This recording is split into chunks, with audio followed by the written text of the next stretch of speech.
The Summary of Corporate Chanakya on Management by Radhakrishnan Pillai. The first step. Most of us don't have a dream job.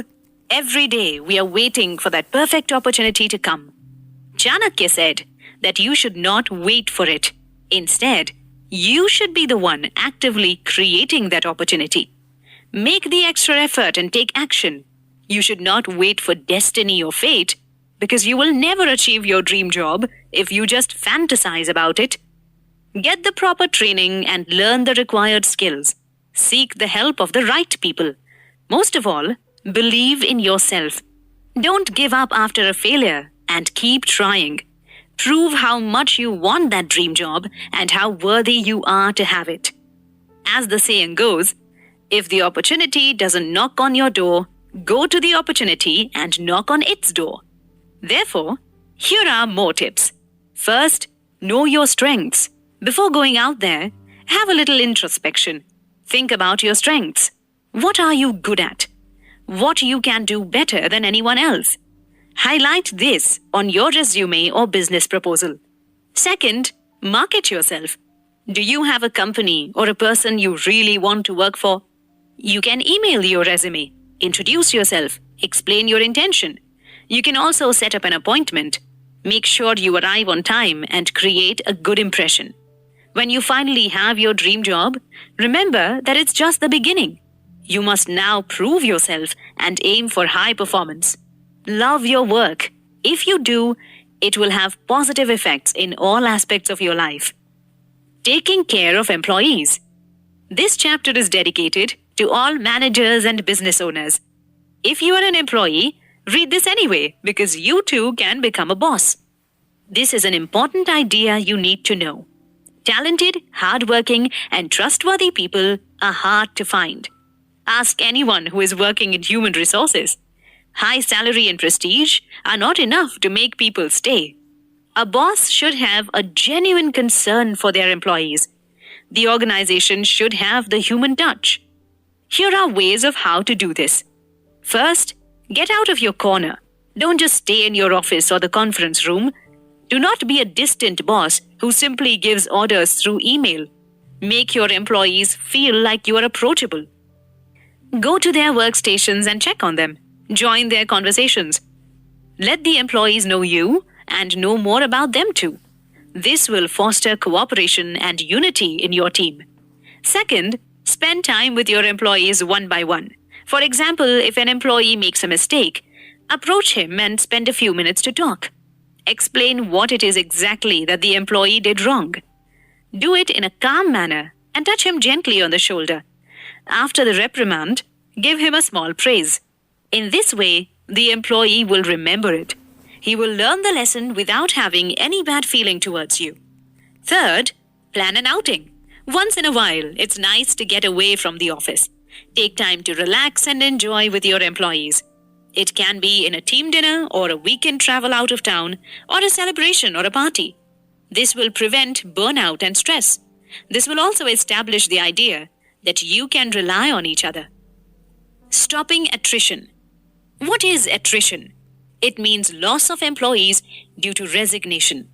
This is the biggest challenge for any HR department. It is an important task to make employees stay at the company. Promotions and salary increase are not enough to encourage loyalty. Therefore, HR uses strategies and planning to maintain low rates of attrition. According to Chanakya, there are two types of employees. One is content and the other is discontent. He gives advice on how to handle each of them. Managers should not make the mistake of ignoring employees who seem content.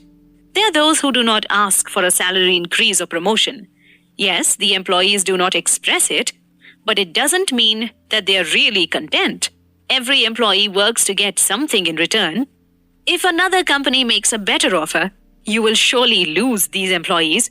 So you should give content employees more recognition, benefits, and salary, even if they don't ask for it. You will see that they will be more motivated on the job and more loyal to the company by showing them you value them. They will not think of talking behind your back or resigning. And for those employees who are expressing discontent, Try your best to give them what they ask for. Give them gifts and benefits to convince them to stay. Here are more important tips to avoid attrition. First, make human resources a top priority. Most companies focus on marketing, finance, and sales. They don't see the relevance of the human resources department. Do not make the same mistake. The HRD is not just there to hire employees, train them, and keep their records. It is very important to make the best investment in your people. If your people are good performers, your company will surely succeed. Second, the owner of the company should be a mentor. The CEO should be a friend, a teacher, and a philosopher. Running the business is not his only responsibility. He should also be an inspiration to his employees. If the CEO sets a good example, he will encourage his subordinates to be responsible and hardworking just like him. Third, your organization must have its own unique culture. This fosters the feeling of belonging to the employees. They will feel the share of a common goal and common interests with everyone else. This will make them loyal and proud to be part of the company. Changing jobs. There comes a point in any career when you feel bored because of the repetitive tasks. You feel that you do the same thing every day and are stuck in a routine. What you need is new and more challenging responsibilities. Do not let yourself feel sad and unappreciated. If you know that you are capable and if you feel that you have enough experience, take up the courage to talk to your boss. Explain to him your position. Tell him about your skills and achievements in the past. Ask him to give you more responsibilities and assign you to a new project or refer you to another department. Changing jobs doesn't always mean leaving your organization. It could also mean that you are getting promoted. Here are tips to increase your chance of getting a promotion. First, gather experience. Do not limit your knowledge and instead learn from many people. Participate in training programs and upgrade your skills. If you have an expertise, then you really deserve a higher position. Second, prepare documents. Before talking to your boss, compile your updated CV, certificates, project reports, and portfolio. These will serve as proof of your great potential. Third, talk about the benefits.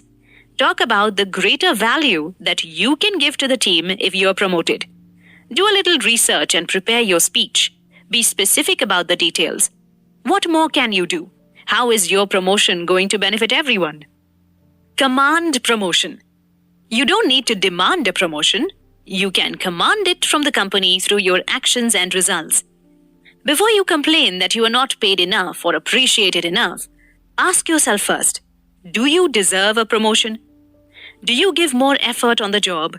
Do you give it your all? Chanakya has this exact standard. Promotion should be based on how much income an employee brings into the company. This is a very practical way to measure an employee's productivity. Think about it. Try to calculate how much income you bring in one day of work or in 1 week or in 1 month. When you have figured out your financial contribution to the company, ask yourself again, do you really deserve to be promoted? What position should be assigned to you based on the income you generate? Make an actual report. Show the exact numbers and create a graph of your financial contribution. Compile it in a folder and present it to your boss. Explain to your boss why you really deserve the promotion. Tell him about your great ideas for future projects. The next step is to think like an employer. Imagine that you are the boss. Would you consider it a good investment if you get promoted based on your present performance? See things from your boss's perspective. What is it that he expects from you? What is his feedback on your performance? What are the responsibilities that he wants you to fulfill? Start from there. Improve every aspect of your performance by exceeding the expectations of your boss. What is your monthly salary? The income that you generate for your company should be more than that amount. Then you can really say that you deserve a salary increase. There was once an MBA student who had a job interview in the campus. The HR representative asked, "How much is your expected salary?" The student answered, "Sir, at this stage, it is for you to decide. But after my first 6 months, we can have a performance review. I will tell you then what my expected salary is based on my actual results. Because of this, the MBA student was immediately hired. Make people accountable. It's a challenge to hire the right people. It's also a challenge to keep them on the job. But it's a greater challenge to motivate people to become more efficient and productive. Chanakya has a practical solution. If the workers are unproductive, then make them pay a fine. But before you get into that difficult situation, here are some tips. If you are a manager, these will help you deal with your team members. If you are an employee, this will guide you so that you will not be punished by the boss. First, clearly define the expectations. The main reason why employees commit a mistake is because the boss failed to give them clear instructions. Make sure that you explain all the responsibilities of the employee. If they have questions or if they have doubts, answer them. It is best to write down the responsibilities and have the employees save it on their computer so that they can go back to it if they forget. Second, give reminders and follow up. This is especially when you are assigning a new task to your employee. You need more patience in guiding them and they need to practice. But once they learn the ropes, they can work with minimal supervision. If you don't guide the employees or if you're not patient in teaching them, you will end up doing the task yourself. If you don't teach and trust your people, then you would be a one-man team, which is not good. On the other hand, if the manager always gives reminders to the employees, but they don't listen and follow his instructions, then it's time to use a more serious approach. This is where the fine comes in. Chanakya said that the manager can make the unproductive employee pay a fine. To show that this is not an empty threat, implement the rule. Punish people from time to time. If the employees know that there is a consequence for laziness, then they will surely prevent it from happening. Make your team understand how important their task is. Help them to see that improving their performance is not only for you, it is also for them. High productivity is a win-win situation for everyone. Selecting the right person. This chapter is for HR personnel and for small business owners. Move away from the typical questions that are asked in the interview. You can know the skills, educational background, and past experiences of an applicant through the resume. Chanakya said that it is more important to learn about the mindset or psychology of the applicant. By this, you will really know more about the person. You will know if he is hardworking, if he is pleasant to work with, or if he can handle different situations. The following are some interesting questions you can ask. The first question is, who is your role model? The usual first question in job interviews is, tell me about yourself. But isn't this a cliche? You will get to know the person better if you ask, who is your role model? The candidate's answer will reveal a lot about his personality and way of thinking. You will learn who he looks up to and who he tries to imitate. For example, if the candidate replies, Bill Gates, then you will know that he is interested in IT. He may also have entrepreneurial skills. Or if he answers Gandhiji, it means that the candidate values ethics and noble ideas. The second question is, who do you spend most of your time with? This will let you know about the lifestyle or the hobbies of the candidate, which will give you a hint about what matters most to him. If the candidate answers, my family, then you will know that he is a devoted parent or that he is dutiful to his parents. If the candidate says that he spends most of his time reading, then you know that he values knowledge and wisdom. If he says that he spends most of his time with friends, then you will learn something else. The third question is, suppose you were asked to... This is a situational question. You will learn how the candidate will react to unexpected or difficult situations, how he handles problems, and how he manages his emotions. For example, if the candidate is applying for the position of senior chartered accountant, you can ask him, what if we assign you to be the marketing head in the coming year? If he answers that he will accept it, then you will learn that the candidate can adapt to change. You will know that he is willing to learn new skills and expand his knowledge. Don't beat around the bush. Time is gold. In your emails, phone calls, or conversations, get to the point at once. Tell your boss or your colleague what it is exactly that you need. Do not overdo the pleasantries or go around the topic. This is not being rude, it only means that you know the value of a person's time. Besides, the sooner you state the problem, the sooner you can work out a solution for it. Have you ever been in a similar situation? John wants to discuss something very important with the manager. He spends half an hour at his desk, gathering his courage and thinking of what he will say.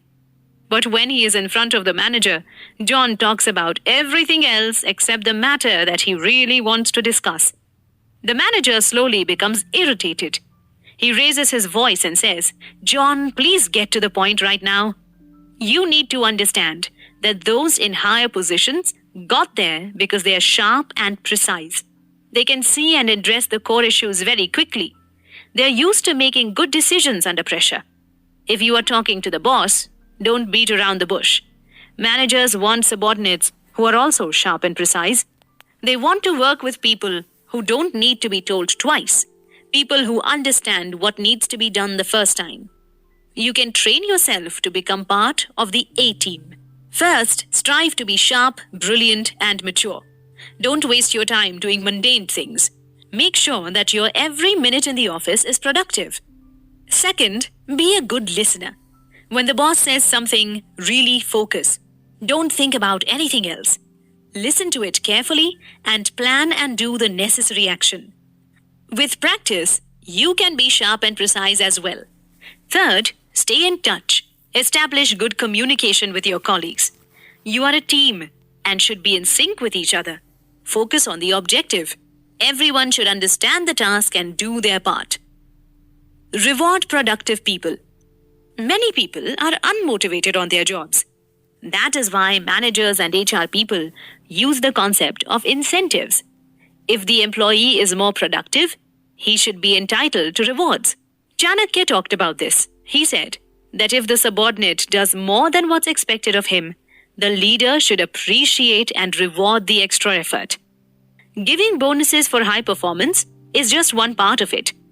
Here are more tips on how the boss can reward productive people. First, keep notes.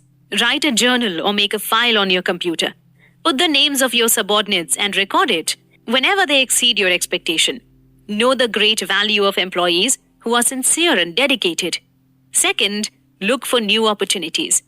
The boss should take the time to provide more opportunities for the productive employee. This can be a bigger task or a more impactful project. This will show that you trust that person. He will feel empowered and greatly appreciated and be motivated to keep going. This will also inspire other employees to do their best. Third, promote when required. Do not hesitate to promote high performers. They are a rare set of the team. Again, hardworking people are your most important investment. These people will do more if you reward them and give them bigger responsibilities. Want to be a good boss? Many studies have shown that one of the many reasons why employees resign is because they cannot take the attitude of the boss. It is a challenging task to be a good manager. It cannot be taught in business schools or management seminars. People management requires empathy and a human touch. You should spend quality time with your employees. A few minutes are enough. If you are giving a new task, first give clear instructions. Go to their desk and explain things in a calm manner. Second, monitor their performance. If the employee does something good, approach him at once and praise him. Tap his shoulder and tell him the amazing thing he did. Third, if the employee makes a mistake, do not let it pass. Go to him and make him understand what exactly he did wrong. After that, reassure him that you trust him and that you know he will improve. All these only take a few minutes. It requires effort, but this is really an effective way to manage people. The boss should be like a father, full of concern and love. But at the same time, he should be a firm disciplinarian. A father is always there to guide his children. You should strive to be like that too. This is the most effective way to avoid losing people and, more importantly, to bring out the best in them. Conclusion.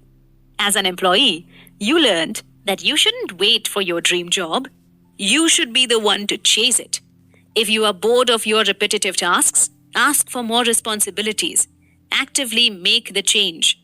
Before you complain about the salary, ask yourself first if you are generating enough income for the company. As a boss, you learn that you need to spend time with your employees. Get out of your corner, know the needs of content employees, and try to satisfy those who are discontent. Always give clear instructions. Take the time to reprimand or praise your employees. Learn how to be fair and how to be calm. There is a chance for you to get promoted. Practice how to be more sharp and precise. Focus on your main objectives and train yourself to always be productive. If you're not rewarded in your current job, other opportunities will surely open for you. Just persevere and maintain a positive attitude. And with that, we have summarized the very popular book by Radhakrishnan Pillai, Corporate Chanakya on Management. Did you learn something new from this summary? Are you feeling confident or motivated to apply the practical solutions the book suggests? Let us know in the feedback.